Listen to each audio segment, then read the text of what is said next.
Murti tolong diingatkan teman-temannya untuk segera join Zoom.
Good morning. Good afternoon, Professor Bertalan. Uh, Good afternoon. I'm still a little bit confused with the time differences. Here it's a Now, morning. what Uh, time is it now over there? it's 9 o'clock in the morning. I see. Here already 4 p.m. Yes, I know.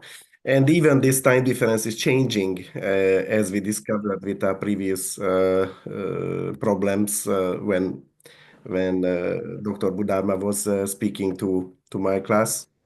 It turned out that this time difference is changing during the year because we have this winter time and summer time, and we are changing Mhm, the clock with 1 hour. I don't know whether you heard about that, Linda, but it was such a strange story that we agreed mhm. in a certain time and weeks ahead, and then came the time changes, and Dr. Budarma was sitting there, and we were absent. Me and the whole class was absent.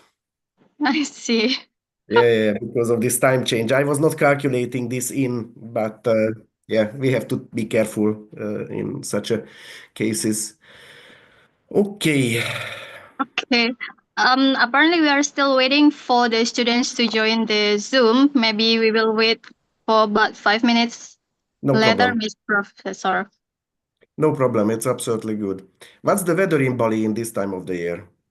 Apparently this is a rainy season today since Mm-hmm. 2 weeks ago, I think. Mm-hmm. We Mm-hmm. start rainy season until January or end of February. Mm-hmm. And And the and what rest does yeah, go. and rest is summer. Yeah. I know. You know that I was there in 2023 in Mhm, May. In May, mhm. I was in Bali for about a week, and moreover, we were actually staying days in Jimbaran, in the region of Jimbaran, where you are now. Okay. Yeah. So I have some idea about even the Jimbaran part of the island. Yes, apparently our campus is also located in the Jimbaran area. Have you ever Mm. visited our campus before? No, unfortunately not. When we were there, then we were not in contact yet. Mhm.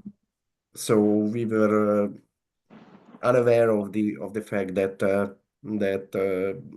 there is the your institution. So we missed that. We missed that. We Mhm. made a contact with Udayana University, Mhm. but somehow it is not developing as quickly as the connection with you. So it seems to be it's a much more fruitful cooperation that we are launching. And of course, we hope that this will be even deepened in the future. Uh, we, Okay. but we honestly, it was more a touristic visit. It was more a touristic visit than an Yes. academic one. Okay. We went to Makassar because of an academic relationship, and then from Makassar, we decided with my colleagues that we are going to spend some time in Bali, and then we traveled around. We went up to Ubud for some days, and then from Ubud we went to the mountainous areas. So we have seen some things, and it was very interesting. Honestly, it was very absolutely interesting. Yeah, I hope for the next visit you can visit our campus, Prof. No question. It's a must. No question. Okay, Sure. Professor Bertalan, I think we are ready to start the class. Mhm. Okay, so everyone, I think half of them already joined the class. I hope that all of the coordinator of the class already shared the information and asked all of your students member to join the meeting right now. So let me start the meeting. So good afternoon, everyone. Welcome to today's online guest lecture. It is a great pleasure to have all of you here as we explore for the fascinating topic of the role of local culture in the tourism development of European peripheral localities. This is a subject of immense relevance in today's world as we strive to balance the cultural preservation with tourism growth. We are honored here to have with us Professor Dr. Bertalan Pusztai, PhD, Dr. Habil, DSc, an esteemed scholar and expert in the field of cultural tourism and regional development. Professor Bertalan has a wealth of experience and knowledge, which he will share with us today. But before we dive into the lecture, allow me to invite Dr. Made Satria Pramande Putra, SASHMM, as the coordinator of Tourism Business Management Study Program, to deliver his welcoming speech and officially open today's guest lecture. Bapak Satria, please. Thank you, Bulianda. Yeah. Hello, good afternoon, Bulianda. Good afternoon, Prof. Good afternoon, Pak Satria. everyone. Suara saya jelas, Bu, ya? Jelas, Bapak. Yeah. Okay, good afternoon, everyone. Yeah. First, as a head of Tourism Business Management Study Program, it's an honor for me, Prof, for having us in this session. It's a great honor to have having us in your insight, in your sharing experience. And also, I want to say thank you to our department, tourism department, especially the secretary, Ibu Tika Virginia, and of course, Ibu Lianda to arrange this session. This is a very good opportunity to our student.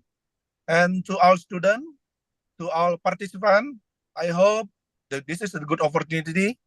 I hope you can learn. I hope you can focus to join this class. I hope you can listen carefully, take a notes, and of course, if there is a sharing session, a discussion, our student will have a break enough to share their idea. And Prof. Bertalan, I hope this is not our last we collaborate. I hope in the future we can collaborate again, maybe in our research or the other agenda. And I hope this is not incidental. We can make the agenda like this in every semester, on every year, on annual. Yeah, I think that's all for me. I'm sorry, Prof. Bertalan. I'm sorry, Bulianda, because I'm still in the middle of Sanur. I'm have another agenda and in the traffic. I think that's all. Thank you, everyone. Good afternoon. Thank you. Thank you very much, Bapak Satria, for your kind and insightful remarks. And before we proceed, let me go over a few housekeeping details for this class. So for the first one, please ensure all of your microphones are muted during the lecture to avoid any disturbance. And if you have any questions, feel free to write in the chat box, and we will address them during the Q&A session at the end. And now, without further ado, I'd like to warmly welcome Professor Bertalan to take the floor. Professor Bertalan, the virtual stage is yours. Thank you, Linda. I try to share my PPT first. Yes, please. Okay. Do you see it now? Yes, we could see it. Clear, Prof. Yes, it's very clear. Okay. Okay, so dear colleagues, dear students, it's a great honor for me to speak in front of you. I absolutely believe in such kind of cooperation, and I absolutely believe in to listen and learn new ideas from really different cultures, because that will help us to understand our culture in a better way through the way of cooperation. So it's a great honor for me to be invited here, and I also would like to say thanks to everybody who helped this in this process. Tika Virginia, who was always ready to organize everything in the smoothest way. Lian Dayu, who was helping with this current session. I should say thanks to Dr. Ketut Budarma, who already have been present in my class in a similar way as I am speaking now in front of you. The same thing happened some weeks ago in the opposite way. And also I had the chance to meet with Nioman Sri Astuti, who was in Szeged together with Tika Virginia. So we even had a personal meeting, and that's of course very important to build up a good and long-lasting cooperation, that you have a personal impression of the other person, and in that way you can start a longer lasting cooperation. Okay, so today we will have this topic. As you see, even the title is a little bit long, and the structure of the lecture will be first I will speak a little bit about me. Hopefully during that time the final students will arrive to the Zoom call. And then after that, I will say some words about how I met with this whole topic, the role of local culture in tourism development. And then we will start exploring the topic with understanding the concept of European periphery at all. What is this? And then we will speak a little bit about the economic changes happened in the past decades in Europe, which influenced that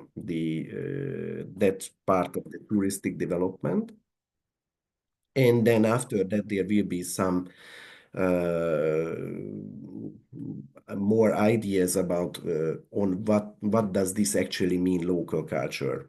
Finally, if we have time, then I have several thoughts, and I have unending ideas or non-ending ideas about that. So we can even continue. And of course, I am ready to answer some of your questions. Okay, I must emphasize, especially to the students, that this whole situation in which we are now is an intercultural situation, bridging rather far-ranging cultures from each other. We are 7 hours time difference, and I don't know, more than 10,000 kilometers far from each other. Why I am stressing this? Because it is needed from your side to try to lose your original concepts which are coming from your culture to understand this culture. Together with my students, just went through the same process when Dr. Budarma from your school was speaking about some Balinese concepts in tourism development in my class, and we experienced that it's a great step to another culture. So you need a relaxed mind trying to understand the concept of the other culture. Okay. Let's go and start this today's class. First, I would like to very shortly introduce myself. Sorry, I'm just a little bit adjusting the screen. Okay, so at the moment I am in Europe, geographically in the central part of Europe, in Hungary, as you see it on the map. I'm originally a cultural anthropologist. I gained my first scientific degree, which was a PhD in Jyväskylä, Finland. Northern Europe. And then I did my second scientific degree in Debrecen, Hungary, in the Debrecen University. And then I reached the highest scientific degree in Hungary, Doctor of Science, which can be only gained at the Hungarian Academy of Sciences in Budapest. My major research fields are critical and cultural analysis of tourism, and today's lecture I belong to that field. But also I deal with pilgrimage and religious tourism. I also deal with identity research, especially national and cultural identity. Also, I do research and teaching on intercultural communication. Finally, as the part of the introduction, I have several positions here that I have to fulfill. At the moment and in today's class, the most important is that I'm a full professor here at this university, and I am the director of the Tourism and Catering Bachelor program. So this is about my background. And as you see, I am a cultural anthropologist, so it will be more research focusing on certain cultural and social aspects. But I am also the director of the tourism program, so it is pretty much connected to tourism development. Okay, I hope I'm not too quick in my speaking, and I am enough clear. If not, then I ask Linda to let me know that if there are any problems. Okay, so let's start this lecture. First, I would like to shed light on how on earth I came across of this topic some 20, 25 years ago. As probably some of you know, Hungary and Eastern Europe belonged to the Soviet bloc with close ties to the Soviet Union until 1990. This period was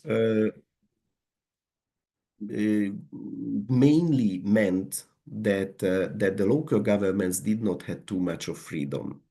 That changed in 1990, where Hungary shifted from the Soviet bloc to the Western capitalist economy, and the local governments and local communities regained their independence, and the whole social life became much more free.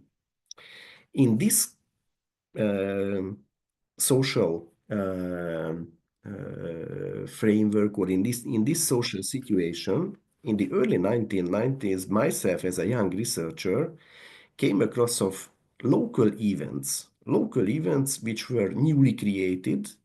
Somehow they were connected to the local culture, but what was very typical of them, that they had a very significant media coverage. It was a free media at that time, free and very diverse and colorful media in Hungary. And these national or regional media outlets, they were very happily created certain smaller video flicks or articles or photo reports on these newly created local events. There is an image, an illustration here. This is a melon festival. You know melon, certainly, and as you see, there are different forms, and animals are carved from melon.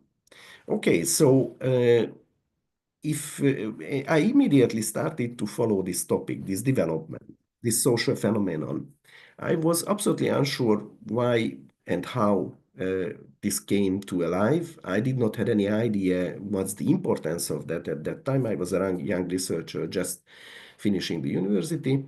But somehow I felt that it's interesting to see that there are numerous festivals, how the locals called it. Sometimes they called it folk fests and competitions coming to life from one day to the other. Really, in a matter of 1 or 2 years, several festivals, folk fests, and competitions appeared throughout the country. There is one example here in the image. That's a mustache festival, a mustache competition, and the person in the center of the image is the Mustache King. This was organized in a small town some 50 kilometers from here, where I am sitting now in southern Hungary. Okay, I continued to follow the topic, and I started some research on that. And in early 2000s, so 10 years after the political changes in Hungary, I could already record that there was almost a craze of festival creation. What does it mean? Every other locality every second settlement tried to organize some kind of festival, some kind of funny competition, some kind of community festival. Here is an example on the image. That's a steam dumpling festival in a small village in the western part of the country. Okay, so that was the phenomenon. That was the phenomenon which I came across of in the 1990s, and then I launched some research programs. First, I was able to do field research in southern Hungary, not so far from the place where I am sitting now, in a small village. You see the location of the village and the name of the village. We continued this research for 2 years.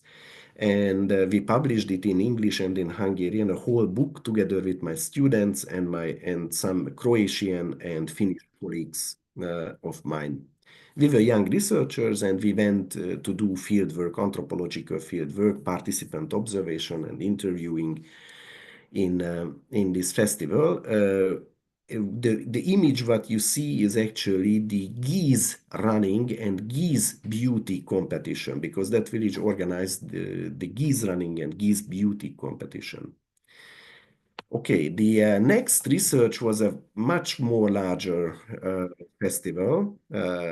It was a fish soup cooking festival, fish soup cooking open air festival in a smaller town, some 100 kilometers from here in southern Hungary. The name of the place is Baja, and we did research there for 4 years together with my Scottish colleague Neil Martin, and we jointly wrote an English and Hungarian book. The whole book is fully English and the full text is in Hungarian and in English also.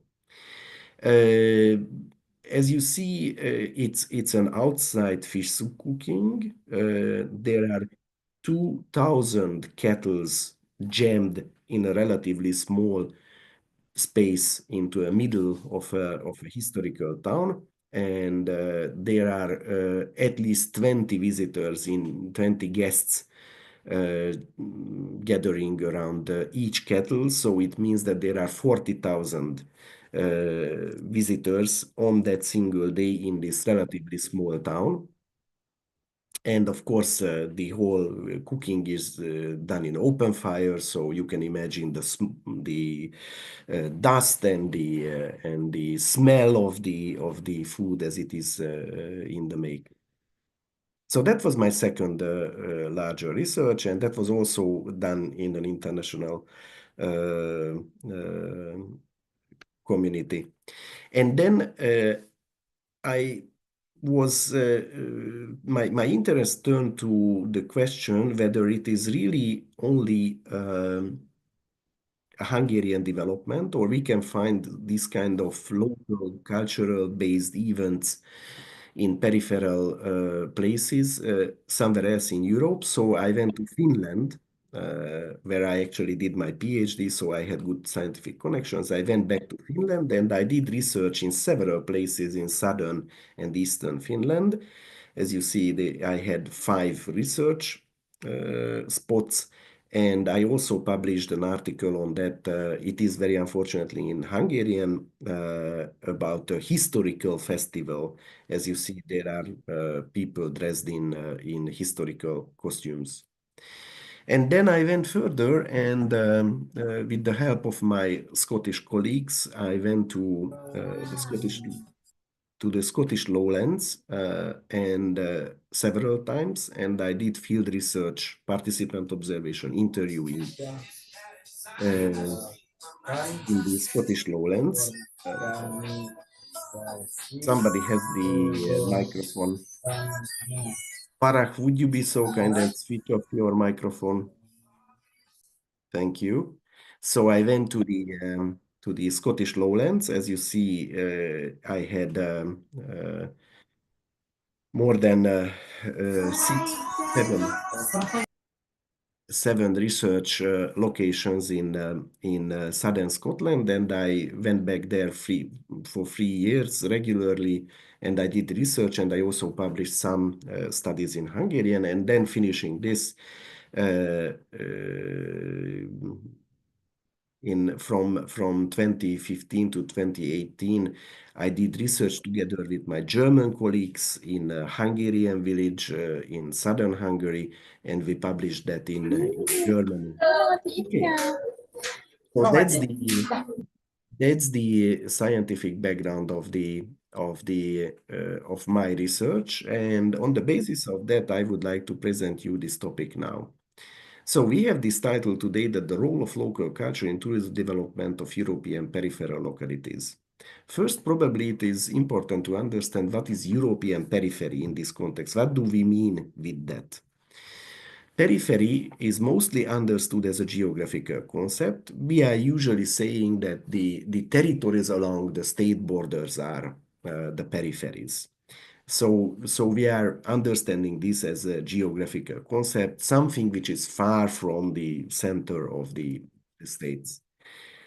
Although we should emphasize that there are other dimensions of this concept, periphery. Periphery is not only a geographical concept, it is also an economic and social concept. So we can speak about economic periphery, which means that a settlement or a group of settlements which are close to can be anywhere geographically, but they are not integrated to the economic flows of a country. And we can speak about social periphery, which means that a socially peripheral settlement can be a place where there are not that many young people and active people. The population is aging. The population is in an unadvantageous economic status and unadvantageous health status, and in this way we can say that it is in a social periphery. So the periphery, which is important from this slide, we should understand that there are other dimensions of periphery, not only geographical, but economic and social. If economical and social peripheral status are combined, then inner peripheries can be formed inside countries. So what does this mean? That when there are an unadvantageous economic and not so good social situation in certain settlements, then they can be geographically anywhere. Still, social sciences call them inner peripheries. They are outside of the economic and social processes of a country, even though they can be geographically inside a country. Believe it or not, we consider Europe and Hungary as a developed continent and country. In spite of that, we have vast inner peripheries in Europe and in Hungary. Why is this important to speak about that? Because our research is actually focusing on that peripheral spheres in peripheral localities in Europe and in Hungary. I brought to you today a map about the European peripheries. I hope that it is going through in a visible way. What you see here is the European countries, not only the EU countries, but some non-EU countries are also on the map. This is based on a very long-lasting research. The darker grayish territories are the territories which are not inner peripheral areas. And everything that you see in color is in some way or another way considered to be peripheral. Just look at that. There are extremely large areas inside the middle of Europe, inside the middle of this developed continent. I also cut you out to the right side of the screen. You see a cutout from Germany. And we consider Germany as one of the most developed economy in the whole world. In spite of that, look on the map, there are several large-scale areas which are considered to be inner peripheral areas, either from an economic or from a social point of view. This should be emphasized for our further argumentation. So that's why I wanted to start with that. And focusing on Hungary, this is the map of Hungary, and everything which is not yellow, but in some version of bluish, are peripheral areas. As you see, quite a lot of areas which are along the border are also peripheral. So geographical peripherality can be in the same place, can appear in the same place where social and economic peripherality. But we see areas in northwest Hungary which are geographically peripheral, but socially and economically not. And the opposite, we see areas in southwest Hungary and in the middle of the country, which are geographically absolutely not peripheral. They are not along the borders. In spite of that, they are socially and economically peripheral. So we should understand this concept of inner periphery, which is based on and which is the result of economic peripherality and social peripherality. How these territories, how these vast territories were formed in Europe? That's a major question for our argumentation. How can it happen that in this developed continent, huge areas turned peripheral inside of large states? The reason behind that is the economic changes which happened from the 1970s in Europe. This process, this economic change, and the new economic system which formed on the basis of these changes is called post-Fordism. That's an economic term, an economic scientific concept. To understand what is post-Fordism, first we have to understand what is Fordism, because post-Fordism is something which is after Fordism, as you see the post part of the word, of this composite word. So what is Fordism? Fordism basically and roughly equals with the advance and the appearance and the spreading of the mass-producing industry. This was very typical for Europe from 1910 to the 1960s and to the United States also. And as probably you already guessed from the image, it was named after Henry Ford, and the first car, the Ford T model, which was produced in mass quantity in an assembly line. So the Ford factory was some kind of a symbol of this economic system, this mass-producing industrial economic system. Well, that changed in Europe from the 1970s, and that was a major shift. This Fordist economy, so the mass-producing industry, started to disappear from Europe. And this new economic system which were formulated was called post-Fordism. Post-Fordism is a very complex process. There are several elements which should be kept in mind, which became fundamental peculiarity, fundamental feature of European economy from the 1970s. One which is interesting for us, one feature that we should emphasize because of our argumentation, because of tourism development, is the fact that this industrial mass production were moved from Europe. So the global companies decided to close European factories and they moved it mainly to China or to some other parts of the world. Why they did that? Because they wanted to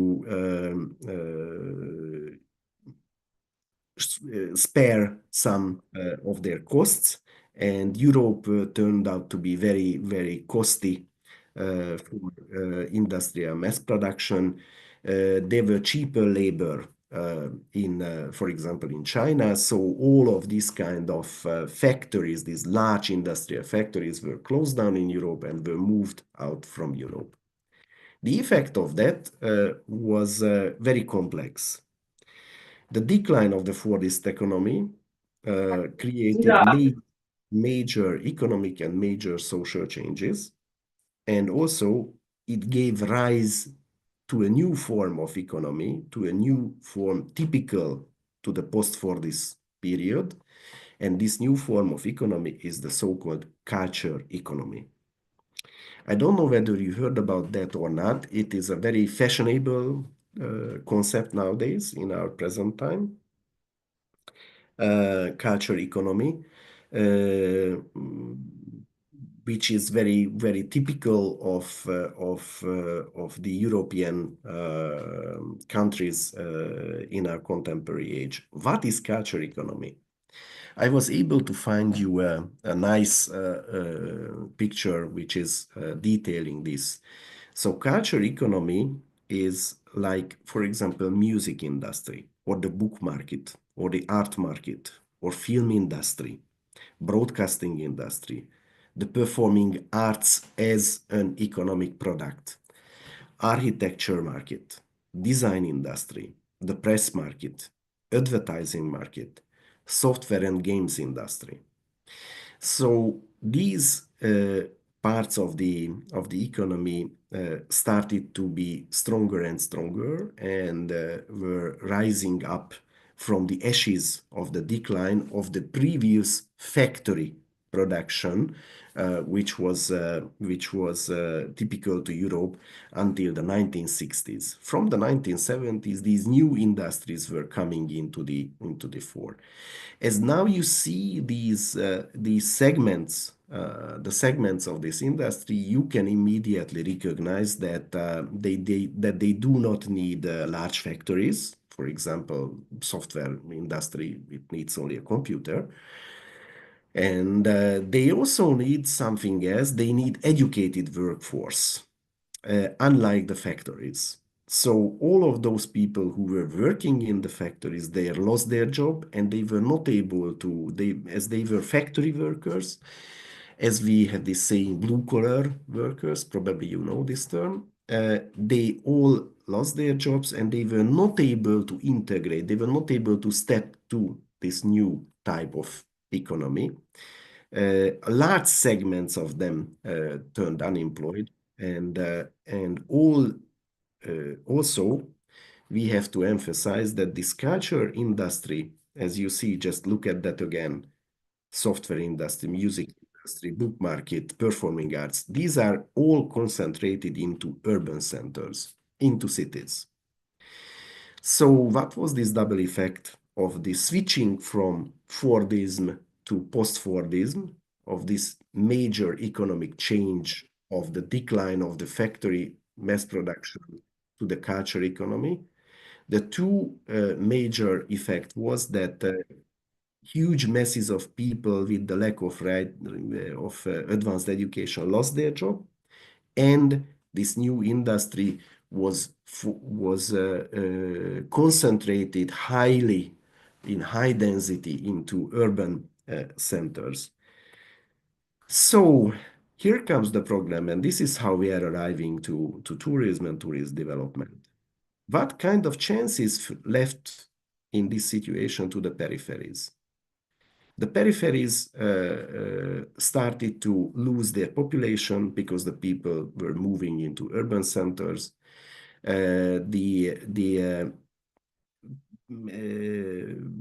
Citizens who were living in these peripheral territories with not that good education, they were not able to find new jobs. Agriculture turned more and more industrialized, meaning it needed less and less workforce also. So these peripheral territories, villages, smaller towns, were formed throughout Europe. And as you see from there, as you have already seen, these peripheral territories were formed even in the highly developed Germany or in the highly developed France or in Scandinavia. Vast territories lost their chance to be integrated into this changing economy. So there was the population, there were the settlements, and they were without any chance as agriculture was also shrinking, considering the workforce. So what chances were left to the peripheries? And there is one industry which was able to do something with the peripheries, and that was tourism, and that is tourism. Tourism was able to provide some kind of chance for these peripheries, because tourism was able to integrate these peripheries into the culture economy. How? This is what we are going to speak about now. Peripheral localities were turned into an attraction through their local culture. So the local culture and the peripheral situation together was pushing these localities to organize events based on their local culture. And they were hoping that this will attract tourists. And of course, through the tourists, this will give them some kind of income and some kind of chance for the future. So culture economy, in culture economy, it was tourism which was able to deal with the peripheral places. And it was a creative process, and it is a creative process, how local culture is turned into events, how the local culture is staged in this in these events. So my research and my analysis, the first conclusion or the first understanding was that what I did see as presented in the beginning of this lecture, festivals, folk fests, competitions organized in peripheral places, and they somehow connected to local culture, and there was a whole craze of festival creation, and not just in Hungary, but in other peripheral territories of Europe. So this phenomenon, what I came across of it in the 1990s, could be interpreted, and this was my first interpretation, that on the final run, the final reason why people are doing this, why people are organizing strange local events based on their local culture, was that they, in this way, they were able to integrate it into culture economy. We were able to form local culture into an event and expose it for consumption, expose it for experience, as an attraction for the tourists. So that was the model, that was the interpretation which helped me to understand, which helped me to, oops, I'm sorry, I closed the sharing window. Just a minute, guys. Okay, just a minute, sorry. So that was my interpretation, and that was my first conclusion about for the better understanding of these local festivals that and these local events, that on the final run, the idea was that this was the only chance for them to be integrated into this post-Fordist, non-industry based culture economy. This was the only product they could offer. Local culture in itself is not a product, of course. It needs elaboration. It needs certain intellectual work to find what can be interesting for the tourists, and it needs certain steps to create an event which can be interesting and attractive for the tourists. Okay, but what is this local culture at all? What do we mean here? What is incorporated into this concept? Because my science, cultural anthropology, uses a rather broad concept of culture. Quite a lot of things are incorporated into this concept. Quite a lot of things are meant to be culture. And if we are reviewing what types of these local events we find in the European countryside, in European rural territories, then we can see that it covers quite a lot of area of culture. So let's have a look on that. Local culture, which was put on stage in the form of organized events, were probably the most important element of local culture which was put on stage were local traditions, traditional culture. You have that in Bali. I had the chance to see that, and I was amazed by that. And honestly, I had the chance to see it on stage also. So probably I have seen something similar, what I'm speaking here and now. This is the same in Europe. In Europe, as you know, there are dozens of different nations, dozens of different languages. All of these nations and languages have their own tradition. And these traditions are actually were recorded in the past 200 years. And people are repeatedly can perform these traditions. Quite a lot of them are actually not part of the everyday culture anymore.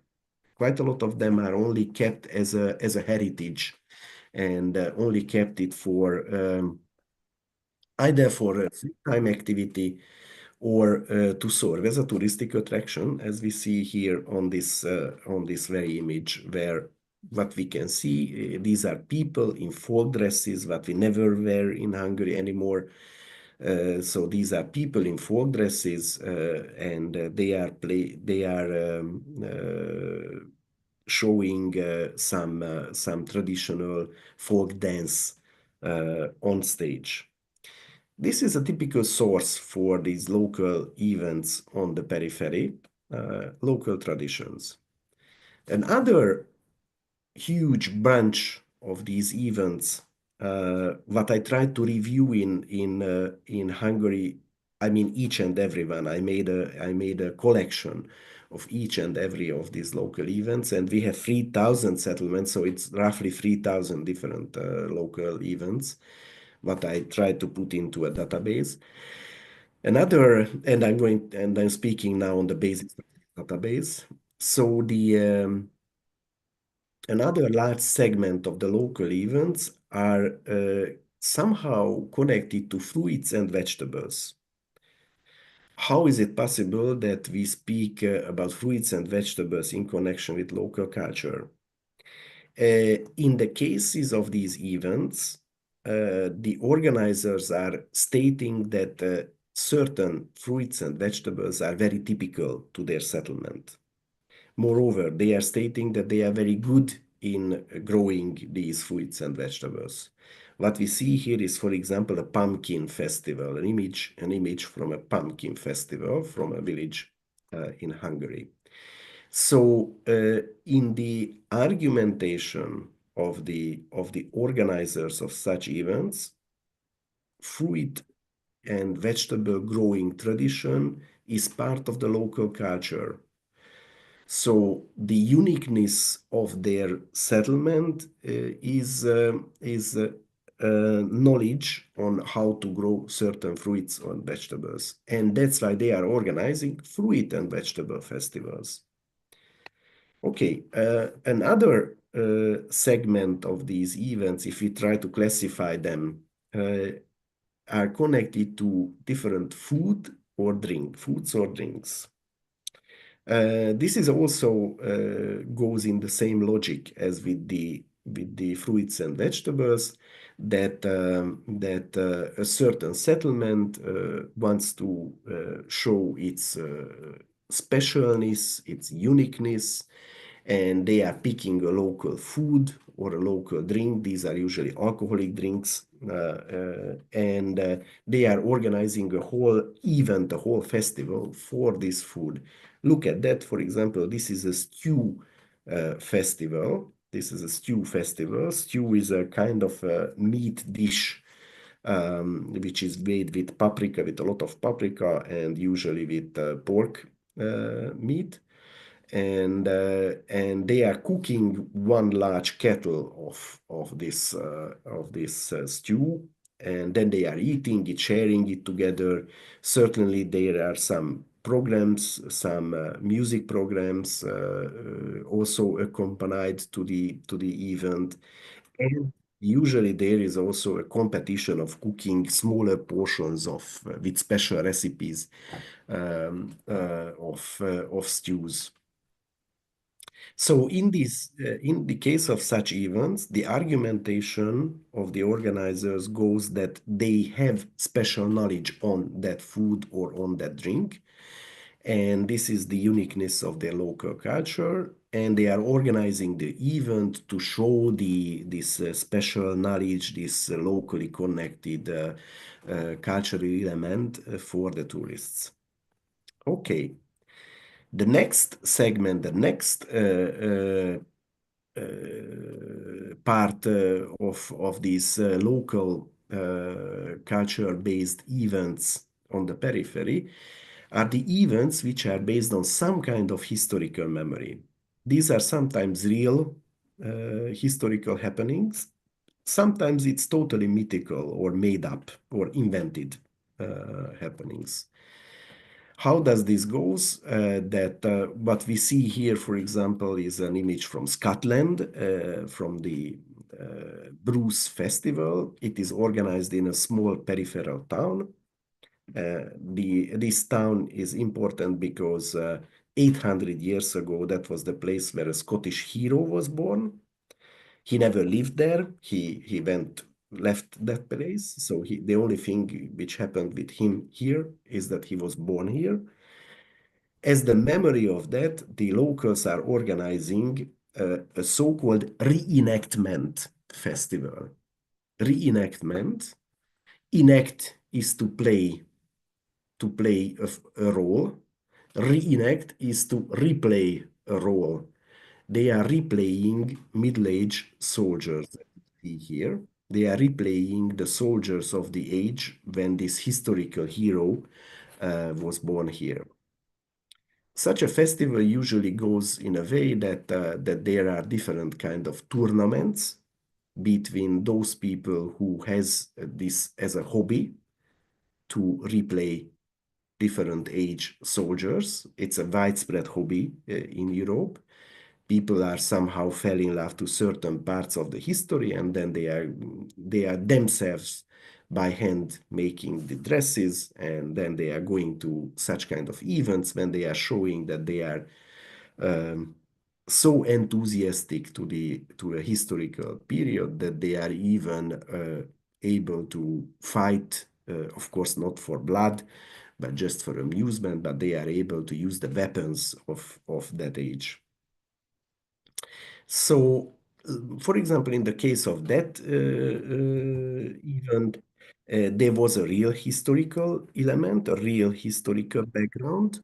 It is really the place where this Scottish hero was born 800 years ago. But then the place, this small town, turned peripheral. It lost its factories, and it is not that close to larger cities. So the locals somehow wanted to attract at least the tourists, and they could organize this historical reenactment festival, which is very, very, very visible. It's very interesting for us amateurs. It's very interesting to see how 800 years ago a soldier was dressed and how they were, I don't know, sword fighting 800 years ago. It is usually a 1 or 2 day long festival, and of course the visitors are spending money there, using some services or accommodation. So it is an income for the local settlement. Okay, and finally there is the last segment of festivals, what I call and that as fun and creativity festivals. These are organized in places where the leaders of the settlement or the intelligentsia or the elite of the settlement is not able to find either food, neither fruits, nor some historical happening, nor some kind of local tradition, and that they are just making up a new idea. What you see here is from northern Finland, from Sonkajärvi, and that's actually a world championship. So people are gathering from the whole world to take part in this funny competition, because it is a competition and not single individuals are coming for the competition, because this competition is a wife carrying competition. You heard it right. What you see on the image are husbands who are carrying their wives. And it is a funny, though very physical, very demanding, but it is a funny competition. As you see, husbands are coming together with their wives and then taking the wives into their neck and then running through a very, very, very hard path. There are mud on the path, there are water in the path, they have to climb in the path, they have to go to a hill on the path, and it is a competition, so they are competing with each other. Of course, it is not a serious competition. Of course, it is not the biggest prizes or the first prize is nothing really valuable. It is a typical funny competition. But just imagine how many people are gathering to that place as either as observers, because to see how these poor husbands are struggling is very funny. How many people are coming as competitors, how many services they are using, accommodation, restaurants, food, catering, and so on. So this place called Sonkajärvi, which is really at the back of God, it's really in the middle of nowhere, turned to be world famous, because that's the place where the World Championship of wife carrying is taking place in every year. I hope I was able to bring this whole concept of local culture, this very wide concept of local culture, closer to you with this list. And I hope that you are able now to connect the first theoretical introductory part, what is periphery, how peripheries, inner peripheries were formed in Europe because of the fall of the Fordist economy, what is post-Fordism, how post-Fordist culture economy structured in another way, geographically concentrated into cities, and how peripheral localities try to be integrated, be part of this culture economy, in what way they could be part of this culture economy, exposing their local culture, either real or totally made up local culture, but exposing some uniqueness, something special about them, and in this way attracting the tourist as a potential income. Okay, so let's sum this up. We can say that the successful peripheral localities, first of all, search for unique local cultural element, or if they do not have a unique local cultural element, what is fruit, vegetable, historically happening, tradition, drinks, then they can even invent one, as we have seen with the wife carrying championship. So first they search for the uniqueness, the unique local cultural element. When they have found it, then they stage it, they put it on stage, and they presented it in the form of an event, because that is what is accessible for the tourist. That is which is in time and space concentrated into one single moment. There is an event, and the event has a time and it has a space, and people can gather around the stage and can watch how the locals are performing their local culture. And they can promote it, the localities promote this local culture as a special attraction. This process is called in contemporary critical tourism studies as festivalization. Festivalization.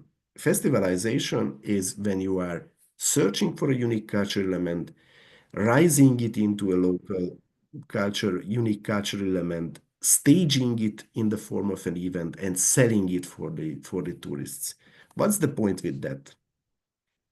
From the point of view of the localities, very easy to understand. They would like to attract tourists, And by attracting tourists, they would like to be part of this new economy, which is culture economy, where services and cultural elements are part of the product, and localities can gain income through that. I hope I was able to argue enough clearly and carefully, pointing you out this theoretical framework in which we should and we could understand European peripheral localities. Okay. Approaching the end of my presentation, I would like to mention some further areas of research in connection with this topic. Because in the past 20, 25 years, as you have seen, I did research in several places in Hungary, several places in Finland and in Scotland. And I had the marvelous chance to work together with Scottish, Finnish, Croatian, Slovakian, Polish colleagues, German colleagues on that matter. So there were further and further questions and further newer, smaller research areas which were coming out of the shade as I deepened my research and I went through of this empirical, personal research, which means that I was there, I was taking part in these festivals, I was interviewing people in these festivals. Sometimes I was even taking part actively, so sometimes I was also cooking in these festivals. My main aim was, of course, not to be a good cook. My main aim was to see how the other cooks are acting, how they are in understanding the whole situation. And during these past 20, 25 years working on that topic, I came across of several other areas which are connected. Today, I was more wanted you to see this in the process of the change, social and economic change of the European countryside, because probably that's a wide enough interpretive framework for you to understand something from the other end of the world, as I am now speaking from the other end of the world. But there are some other areas. We are not touching that today, but I would like to mention you some very shortly, and then after that we can have the questions and answers. Okay, so what else is here? We were not speaking about that today, but it is very interesting to study how these events are structured. We should keep this in mind that even it is a tradition, a local traditional element of a local culture, which is on stage in these events, they are not they are not similar as the original genuine local tradition. They have a different function in the form of an organized event. They have a different function. If I would dare, and I try to make a parallel from Bali, Kecak dances in their present forms are touristic events. Their function is different than their original function was before tourism. So probably I am not completely wrong with this parallel. I had the chance to see Kecak dance in Bali. So if we accept that, and we should, that the function of these events are totally different than the original, even it is a traditional ritual, it is totally different function, then it's very interesting to see what is the structure of these events, because what we see here is that the organizers are somehow having some kind of general idea about the feast. What is a feast? It's the opposite of the everyday. It's the stopping of time and space. It's a momentum. So the organizers has a feeling, what does it mean, a feast? And they are organizing these new events, although they are for touristic attraction, for touristic consumption. They are organizing these events to look like as a feast. And there are feastful elements in the case of these local events. There are rituals, sometimes totally made up rituals. And this is also a very interesting area of research because it seems that we humans, we are somehow feel that that there are certain feastful elements which are helping to understand everybody that this is a non-everyday situation. This is a feast.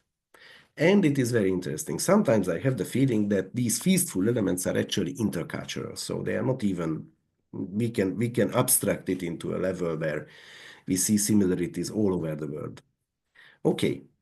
Another interesting area of research is that, as you could guess, some fruits and vegetables are widely grown in Hungary. And for example, pumpkin is widely grown in Hungary. So there are not only one pumpkin festival, but there are several pumpkin festivals. Some other settlements also choose pumpkin as the local cultural element, which was raised into an event to make it a touristic attraction. And in these cases, it is very interesting to see how these settlements, how these localities are competing with each other, how they try to monopolize that particular element, how they try to claim that they are the best in pumpkin growing, or they are the best in cherry growing, or they are the best in stew making, because these food and drinks which are raised into touristic attraction, they are also sometimes very, very average. Everybody can make it. Everybody can do it. In these cases, it is very interesting to see how this symbolic competition between the localities are the symbolic, well, we can even say fight between certain settlements is going on. How in the media, in their self-representation, they try to claim that they are the best in that. They have the oldest, they have the most developed and so on form of growing this or cooking that. Okay. Also, it is very interesting to see how certain cultural elements are, especially the ones which are totally made up, totally invented, or cultural elements which were more or less forgotten by the locals, how they are now legitimized, how the local elite is trying to create myths, mythologies about it, to make it a legitimate element of local culture, and in this unique, make it into a unique peculiarity, a unique feature of the settlement, make it into an event and into a touristic attraction. Okay, the next interesting area of research that we were not speaking today, but it is also quite interesting, how the localities, how the settlements are branding these cultural elements, how they are building a complex modern brand in sense of marketing around the cultural element, and as a further development, sometimes how they are creating a whole local product family of products based on this cultural element. So, for example, there is a cherry in a certain village, cherry growing. Cherry is very widespread in Hungary, but there is this village which organized cherry festival first time in Hungary back in the 1990s. They now were able to create a whole brand, and the cherry from this village is very special. Everybody connects the name of the settlement to the cherries. And now they have the cherry jams and the cherry spirits made locally and sold locally. Also creating a further revenue for the settlement, that the visitors of the festival can have the chance to buy cherry products and bring it with them, and then they are paying for this. These are all, of course, quality products, handmade products, so the price is far more higher than the mass-produced similarities. Okay, the next area of research, which is also very interesting, that as we could see, these local events on the final run are the result of the decline of Fordist economy and the appearance of the vast peripheral areas in Europe. So they are a result of a relatively new social and economic change. In spite of that, being newly organized festivals, sometimes they are absolutely new, 1 or 2 years old, but the oldest in Hungary is, for example, 20 years old. They have an enormous influence on the settlement image. In quite a number of cases, these festivals, these events, are the most important element of the local image. If you are asking somebody about that, an everyday person, about this and that town or village, in quite a number of cases, this event comes into the mind of the everyday individual because it turned into a component of the settlement image. Also, there is another effect of that very fact that it became so important part of the local image, is that it boosts local identity. The local citizens who are living in that place, they also start to refer on their place as, well, this is the place which is important because of the cherries, the pumpkins, the fish soups, and the special stews. So it builds into the local identity. Let's not forget that we are speaking about events which were created because of a large-scale economic and social change, and they still can have such a deep impact on local identity. And finally, it's an enormous further area of research. How is this whole story? How is this rise of peripheral localities in cultural tourism is connected to globalization, localization, or glocalization? As probably you heard about these words, how can we understand this in a global process? It is also very interesting and provides an awful lot of chance for further research. Okay, guys, thank you for listening me, the brave and strong ones who are still here. I am very happy that I could share my thoughts with you, because I honestly love this topic, and I hope that I was able to interpret that in such a context that you could understand this whole story, even though it is from a totally different culture from the other end of the world. And I am open for questions, of course. Thank you.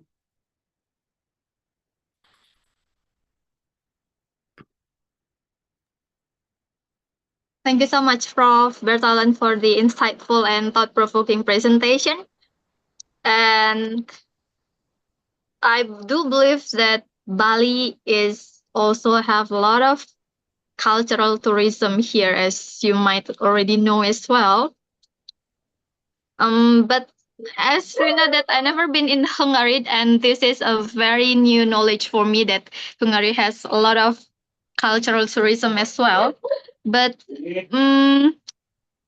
let's say that as we know that the peripheral tourists, I mean the local, that if we would like to enhance the tourism over there, Prof. Bertalan, as we know that maybe the human resources over there is not very well knowledge about the hospitality.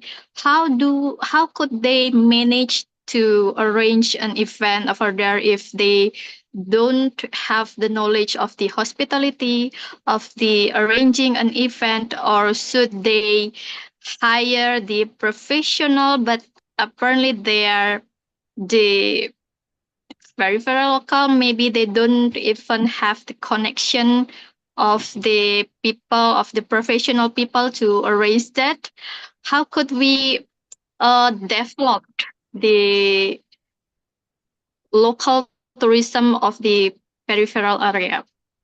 Yeah, it's a very good question, Leanda. It's actually right into the core of this story, because I did not mention in the further research areas, but it is very interesting to see the local social dynamic of the organization of such events.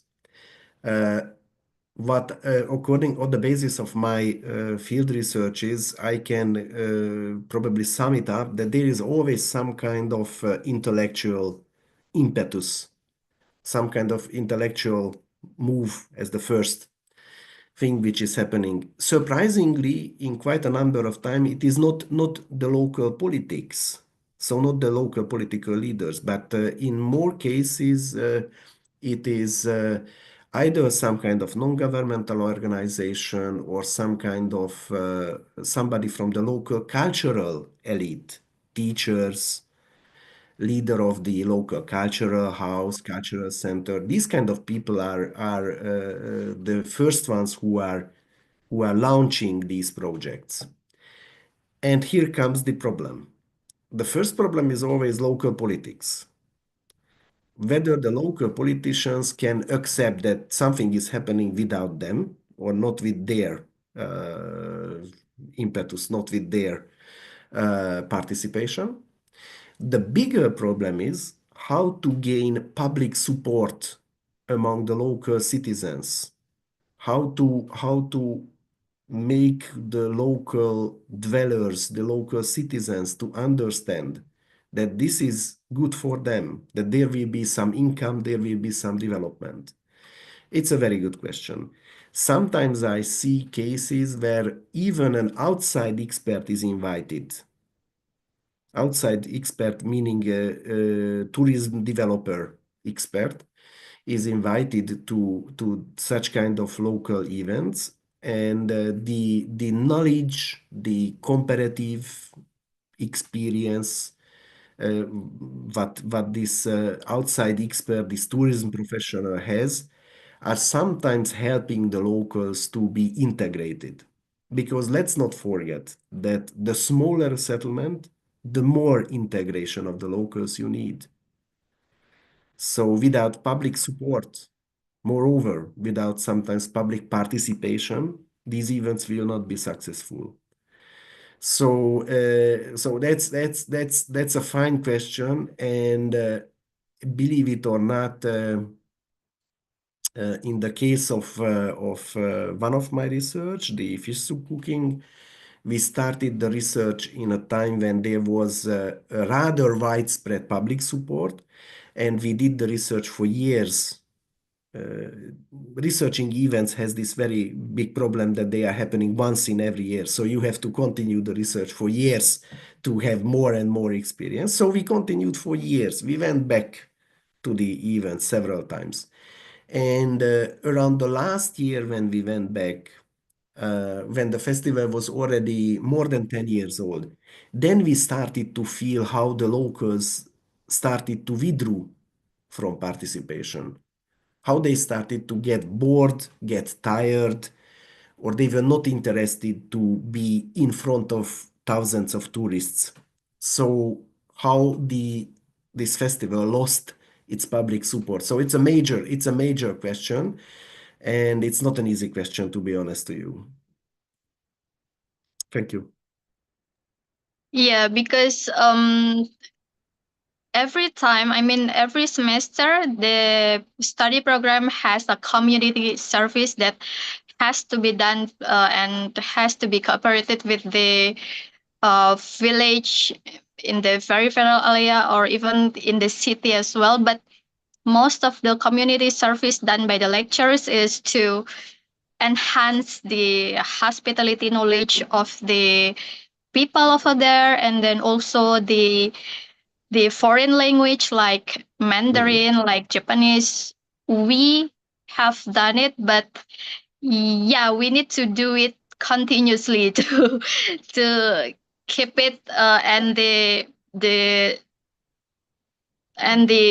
energy of the people is still hype to hold the event in the village. Yes. Because we cannot stop it. Yeah. And I heard about this. I heard about this program, and I think it is a very path-breaking, very good idea. Honestly, we do not have such kind of local support programs as part of of our tourism program. So I absolutely happy that I came across of that.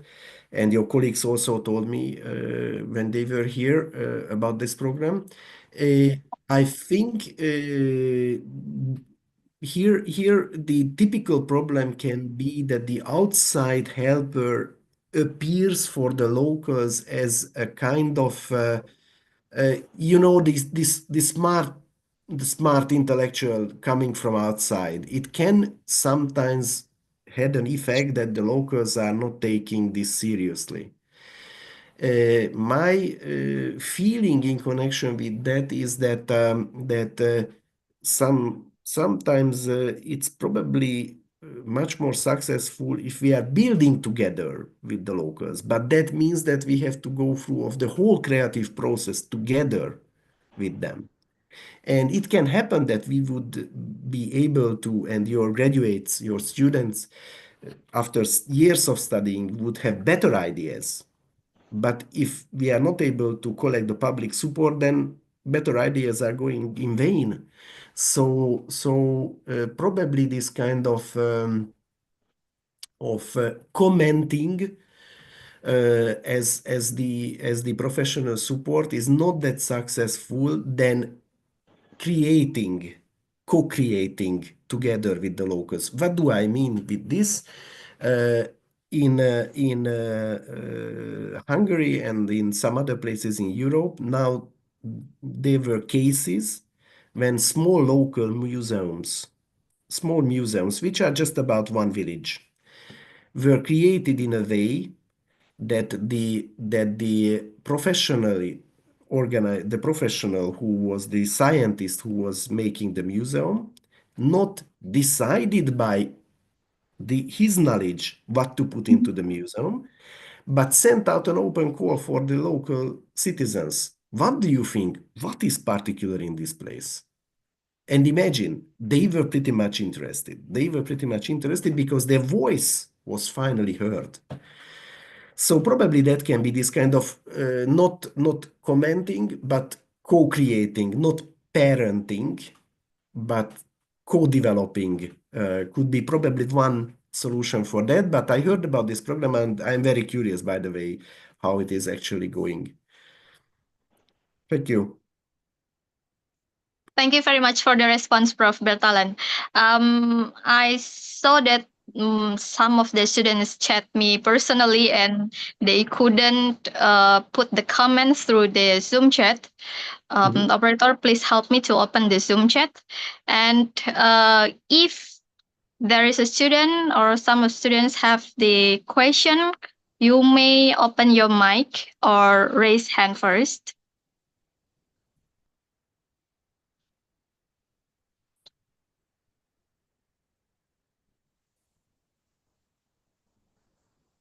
Rahel, are you here?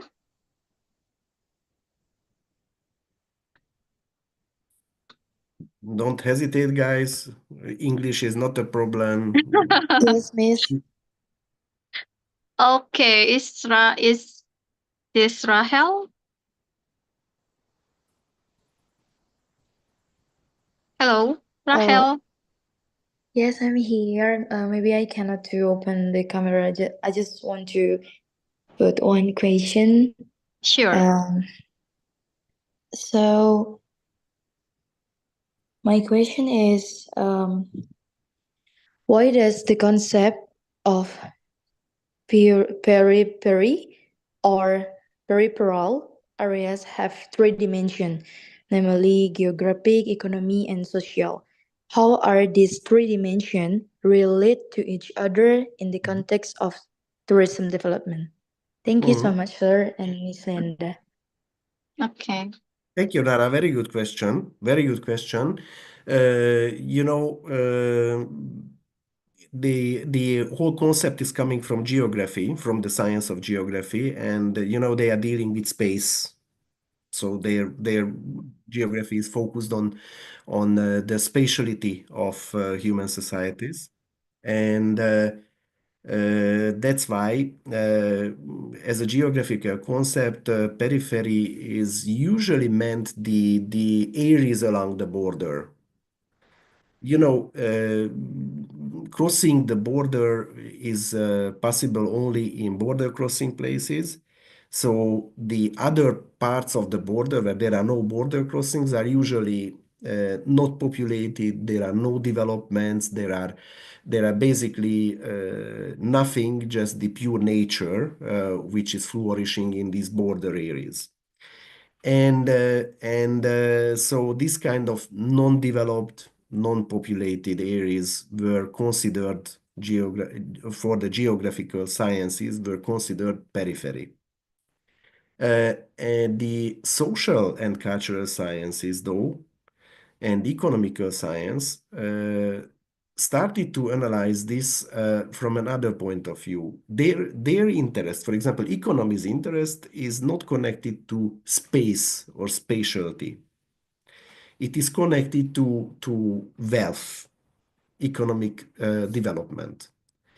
And as they were reviewing, for example, let's say the territory of Hungary, it turned out that there are less advantageous settlements which are not located along the border. So in this way, they were able to speak about that from an economical point of view, there are peripheral, but from a geographical point of view, it can happen that they are not. And this is the same with social periphery, that sociology and cultural anthropology analyze the composition of the local society. So in a certain settlement, what is the average age of the population, what is their average education, and on the basis of that, they try to understand how this settlement is related to the national average. And it turned out that there are several small settlements which are losing the young population, which are losing the educated population, because these young and educated people are moving out from this place. So they said that comparing to the national average of the society, these places are on the edges, on the periphery of the society. And then they put this result on map, and it turned out that these places which are socially peripheral sometimes are not along the state border of Hungary, but in the middle of the country, in places where there are usually economic peripherality are also present. So how is this all connected to tourism? Typical touristic attraction, for example, here in Hungary, we have quite a lot of thermal water, warm thermal water, which are coming.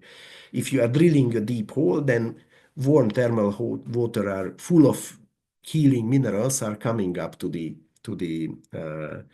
surface. You can make a beautiful touristic attraction by building a whole wellness complex around it. Baths, massage places, saunas, and so on, and the hotel. It costs a lot of money. The peripheral territories does not have this money. That's the problem, that the economic and social peripheries does not have the resource to develop large-scale touristic attraction, and does not have the knowledgeable and young active workforce to develop this type of touristic attraction. The only chance for them is to use their local culture, because to make an event around local culture does not need a large scale of investment. You can organize a festival from a small amount of money. This kind of local events does not need, if you are able to attract if you are able to gain the support of the local society, that it does not need special knowledge. It does not need a lot of educated tourism or catering business educated people, unlike a hotel or unlike a wellness center where you need those educated workforce, dozens of them. To organize a cherry festival or to organize a stew cooking, you need only some local fellows, some local citizens who are ready to make a little bit of fun and cook outside in front of the tourists and telling the tourists that they have this special knowledge. So this is how it is connected, these events, to the peripheral status and to tourism development, that in these peripheral places there are no financial resource for major touristic development. And this is a kind of a minor touristic development because it needs only some good idea, some organization and local support. I hope I was able to answer you, Nara. Thank you for the question. Thank you so much, sir, for the question. For the answer, I mean. Yes. Okay. Thank you, Rahel, for the question. Is it clear for you now? Yes, clear, Miss Leanda. Thank you so much. Okay. Anyone else? Do you have a question for Professor Bertalan? This is a very good chance. Okay, we have one question from Saflin. Professor Bertalan, can you give an example of a case of a suburb in Europe that has successfully developed tourism by using local culture as its main attraction, and what are the success factors? Yes, very good question. Of course, I did not want to use my time for local cases because I wanted to give you this overview, but now I am typing into my browser and I will show you some images. Let me see. Yeah. Okay, just a minute. Here we are. Okay, so the name of this place is totally unpronounceable for non-Hungarians because it's we have this very strange language. So I am writing it down. The name of the place is Békés Csaba. That's actually Békés Csaba. Békés Csaba, yeah. That's actually a mid-sized town. So I could not say that it's a small town, but still in the edges of the country, a little bit left out from the developments, from the major developments. It's in the middle of an agricultural area. So traditionally, people were growing animals and, of course, crops and vegetables and fruits. And because they had this vast agricultural area, they had they had been keeping porks. We Hungarians, we eat pork. It's the meat of the pig. And when we are raising the porks, then when they are enough large, then we are slaughtering them and we are making different forms of products from them. Products which can be stored, and even before refrigerator was developed, it could be stored for a long time. One of these special product which was developed during the centuries in a way that it could have been kept for months without refrigerator was a dried salami, a dried sausage. And this dried sausage, so knowledge on how to make dried sausage was pretty much widespread in that region. And that's why 150 years ago, a local sausage factory was founded. And that local sausage factory was flourished and made the local locally based sausage nationally known. And the name of this sausage is Csabai sausage, name coming from the name of the place, Csabai sausage. When the political changes came in 1990, right after that, some local intellectuals decided that in spite they have this sausage factory, the town is a little bit sleepy. The town is losing its young population. The town is in the edge of the country. There are no large factories there. Quite a lot of people turned unemployed.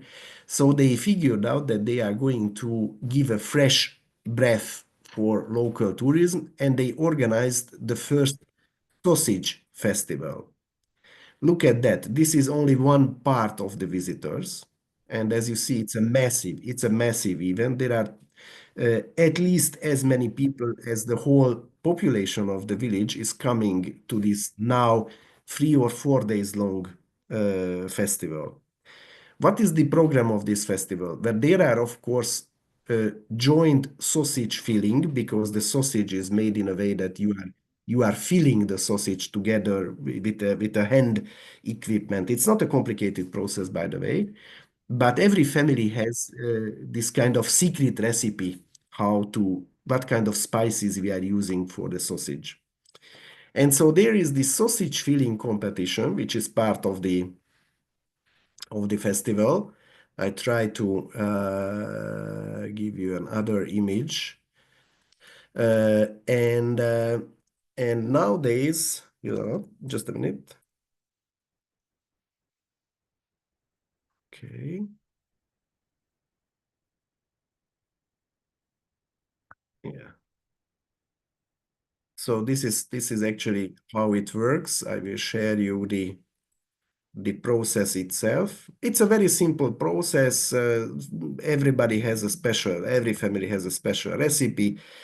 You are putting the meat into this iron, the grinded meat into this, and the spices into this metal stuff, and then you are filling this plastic or natural holder with this grinded meat, and then you are drying the sausage for some weeks. And after you dry the sausage, it can be kept for quite a long time, for at least a year. It can be kept without even, if it is made well, without even a refrigerator. So now this sausage festival is so popular. Just a minute, I give you another. It is so popular. Yeah, here we are. It is so popular that we arrived to the situation when the yearly sausage filling, the yearly sausage filling is always visited by the actual prime minister. On the image, you see Hungary's prime minister, Viktor Orbán, who is doing the sausage filling, as you see from the apron, by himself. And of course, there is the media, and there are a lot of small videos and images are made how the actual prime minister is doing the sausage filling. There is a whole new sausage filling, sausage hall, which were built in this town, Békéscsaba. So that's quite a successful example. We are now in the 27th year of this sausage filling festival. And as you see, it goes back to the agricultural area, to the local traditions. The local traditions were then industrialized, and then from the industry, it again came out as an attraction, and now attracts tens of thousands of visitors. So I think that's quite a good example. Okay. Oh my God, here are the questions. I was speaking a little bit too much. Sorry. That's okay. So we are going to the next question. Yes. Yeah, the next question is from Haynes. How to involve local communities in the development of culture culture-based tourism to ensure that the benefits can felt by all the parties over there? Well, hence I have the bad feeling that it's a very hard question. It's a very hard question. I mean, not the question is hard, the solution is hard to find the right Yes. solution for that. Because to be honest to you, in my field research, I came across those situations in a number of times when there were, how should I say, certain economic networks which were collecting all the beneficial effects of these events, if you know what I mean. So, for example, when the politicians are starting to interfere, then the politicians are giving these organizing roles to their party, and then all the positive economic impact, or most of the positive economic impact, is actually going to those who are close to the organizers, who are friends of the organizers. Moreover, let's not forget that first and foremost, it is the service industry, namely catering and accommodation, which collects most of the income. So I think it is a question of major importance what you raised, how to make it feel to everybody that this is a good thing, that this is the right thing, that we should put our local culture on display, to make it spread for the whole local society. It's not an easy job, but it should be done. Otherwise, as I told you, otherwise the locals start to withdraw. They are going to abandon these local festivals. And let's not forget, a festival which is about local culture without locals, it's not gonna work. It's not gonna work. So it is an absolute must to keep the social support, the local social support. So it's a fine question. It's a fine question and one of the major issues which should be solved. Okay, let's go, Leanda. Next one. Sure, let's go to the next question from Kadek Yuli Arini. What challenges are faced in developing culture-based tourism in the future, especially in the context of climate change and globalization? Also a fine question. First of all, let's not forget that tourism industry is pretty much responsible for an enormous impact on climate change. Me myself, as I was traveling to Bali, I was also having this effect, but I was of course more than delighted to see this beautiful place. We can also stress that the events I am speaking about now, and I was speaking about, are rarely having global visitation. So these events that I was presenting to you, they are attracting people from the region or from the given country, and in this way, probably there is some kind of balance between the negative and the positive effects. Additionally, we should emphasize that of course these events can be organized in a sustainable way, using, for example, not using equipments which are then thrown away, or plastic, or reducing the use of plastic. This is also can be done, and I already see examples of that events which has a stable base and running for decades now, they are coming out with such kind of developments that now we are turning green, now we are turning sustainable, now we are taking care of these issues. A further point here which should be emphasized, that these local events sometimes turning the attention to local products, and sometimes creating livelihood for people without leaving their locality, with branding some local cultural element, and then turning the focus, turning the interest to the local product. So I think there are a number of positive effects also. And I think we should as professionals, we should support such kind of developments, and you guys also should support such kind of developments that to make this positive effect to be felt by most of the local society, to incorporate as many as possible local inhabitants, and in this way giving them a chance to stay in their place, in their locality, and to keep up that. Globalization is another issue here, because according to my feeling, mass tourism has this tendency that the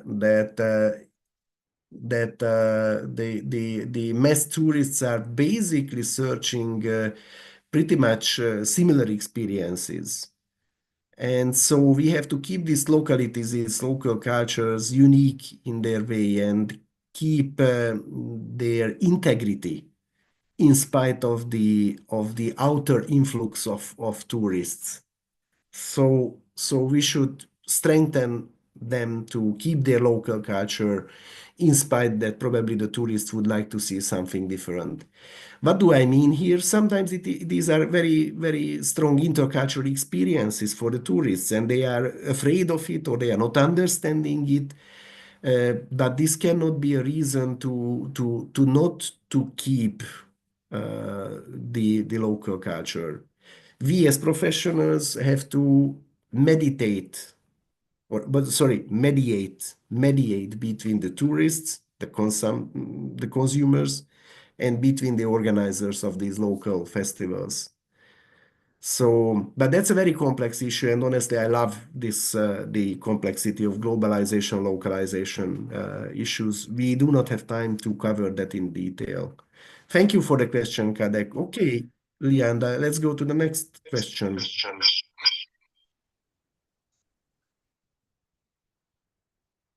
Okay, Kadek, Yuli, Arini, I hope it's answered. And we are going to the next question from Talita Rafa. Professor Bertalan, maybe my question is a little bit weird, but I just want to know about the wife? The wife Yeah. carrying championship. Championship. This is a very unique interest and surprised me for this competition. Is there any safety guarantee from the event organizers? Remember that it looks a bit risky to take part in this competition because safety is also a consideration. Someday the foreign tourists will want or not to participate. Have you been tried before? Honestly, I never tried it. I never tried it. I must say I did field research there, but I was not carrying my wife in this case. Sometimes I'm taking part, but not in this one. That's a fine question, especially this wife carrying championship is coming from Finland and Northern Europe, this country between Sweden and Russia, Finland. Finland is a rather large country with a rather small population, pretty much, or was pretty much isolated for a long time. Now it's a super modern, developed country. But vast territories, few population, and sometimes one can feel that Finns are a little bit strange, honestly. I lived there 4 years, so I know what I'm speaking about. Why I'm saying this, that the Finnish people, they are the ones who created the strangest ever festivals in the whole world, at least according to my knowledge. I will show you some. So wife carrying is not the only example. They have another one. I'm searching for a good image of that.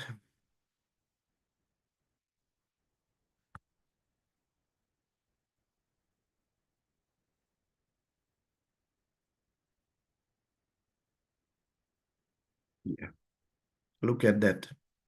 The Finns organized another festival, and that's the so-called finger drumming. finger drumming, when you are sitting beside a table and you are drumming with your finger on the table. They made a finger drumming festival. And if this would be not enough, then they did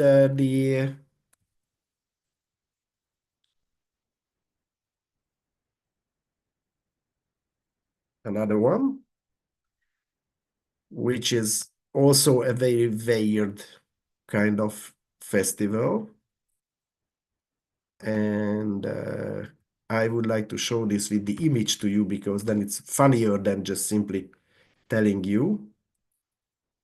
So the Finns organized and still running very successfully the air guitaring world championship. You know what is air guitaring? When you do not know how to play guitar, so you are playing guitar in the air. So they are organizing the air guitaring world championship. And guess what is the main prize of air guitaring world championship? A real guitar. So they are actually giving a real guitar to a person who does not know how to play guitar. I think this is what we are doing every day while imagining we are singing some songs. Exactly. But we never organize a whole festival. And then finally there is the Can we see the expect? okay, just a minute. So the Finns are also organizing a whole world championship of, you would not imagine what will be this, mobile phone throwing world championship. And that's also a 20 years old world championship. They are even selling the licenses for other countries who can organize their own country-wide mobile phone throwing world championship. The reason is that the Finns, as probably some of you know, were the ones who invented mobile phones. Nokia was the first company. So they are organizing a whole championship for that. So going back to the original question, the Finns are full of this kind of strange festivals. Sometimes you feel, oh yes, they have the swamp soccer, 30 centimeters deep mud, and you are playing soccer in it. You can imagine the successfulness of this playing soccer in mud. The safety and security concerns are at the same time very important in Finland. So you are right with your question, Talita. And honestly, I don't know what kind of regulations they have for the wife carrying, but I have another example of that. Probably you know the sauna, this Scandinavian warm, what is it? Warm, well, it's not a bath, it's a steam bath. Sauna, it's a Scandinavian invention. You find it in Finland, in Norway, in Sweden, and in Russia. So that's a small wooden building, and there is a huge oven in it, which is packed with stones. And people are going in, heating this small cabin, this small wooden cabin to 80, 90 degrees centigrade. And then they are pouring water and sometimes some herbs on the stones. So it's going to be a very steamy, warm, steamy place. Honestly, sometimes when you are going out in the rainy season, after the rainy season in Bali, that's similar. Steam, warm, but imagine 3 times warmer and 2 times steamer than in Bali. Anyway, so they organized a world championship of sauna. How does this go? I actually was there, not as a participant, not as a competitor. I was there as a researcher. People were coming from all over the world and they sit into the sauna, and the organizers made it warmer and warmer and warmer. And after 10 years, in one yearly world championship, one competitor died in the sauna. So the whole sauna world championship was stopped. and it is not running anymore. So your question that this kind of strange festivals which incorporate physical activity can be dangerous and should be taken seriously. So it's a fine question that it is an issue. Thank you for the question.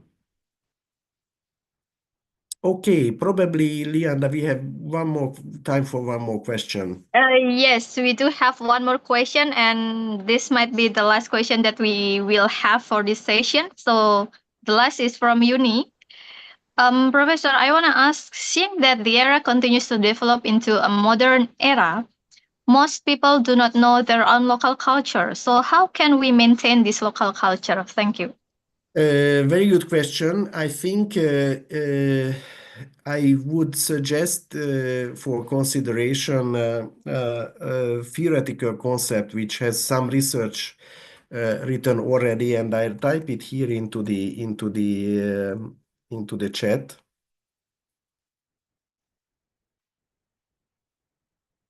We have to turn into cultural brokers, and this concept is the cultural brokerage. What does this mean?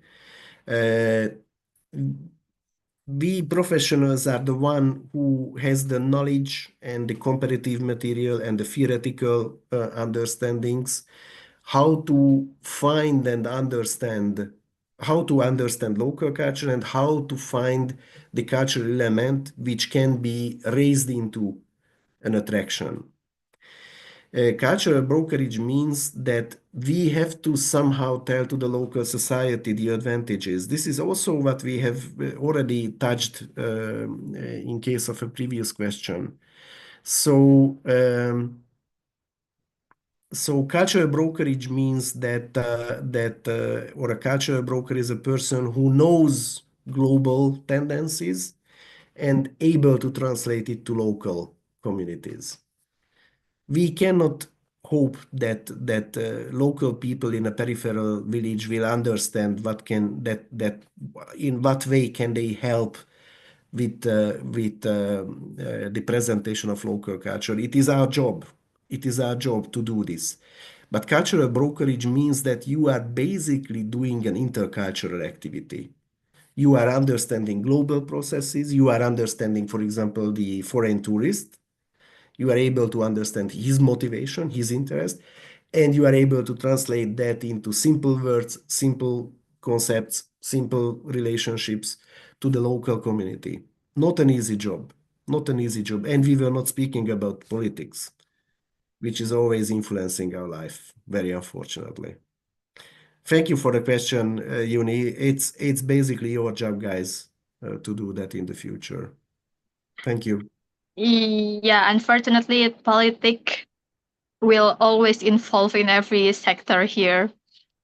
Unfortunately. And here also. This is global, Yanda. This is global. Yeah. Yeah. It happens Thank you, anyway. guys. Thank you, guys. Thank you for the Okay, Prof. question. Bertalan and everyone, I'm sure our audience found your insight incredibly and very relevant and inspiring, Prof. Bertalan. So this topic encourages us to reflect on how we incorporate local cultural elements into tourism strategies, not just in Europe, but also in our own regions. So because this is the end of our session, thank you very much, Prof. Bertalan, for sharing your expertise and enlightening us with your knowledge on our topic today, role of local culture in the tourism development of European peripheral localities. Your insights have given us a deeper understanding of the importance of integrating local culture into tourism strategies and how this can lead us to sustainable growth. So I'd like to also extend my gratitude to everyone who participated in this today's session. Your engagement and questions made this lecture event more dynamic and meaningful. So on behalf of organizing team and Tourism Business Management Study Program, thank you once again for being part of this event. Professor Bertalan, it was an honor to have you with us today. So with that, we officially close today's guest lecture and wishing everyone a great day ahead and see you in our next event. Thank you very much for all, and Professor Bertalan, you may leave, and I will close this session. Thank you, guys, and thank you for all the comments. And it was my honor to be here and to speak to you and share my ideas with you. I hope that you are bringing something from it. Thanks, and see you. See you, Goodbye. Professor Bertalan. Bye bye. Thank you. Bye. Thank you, sir.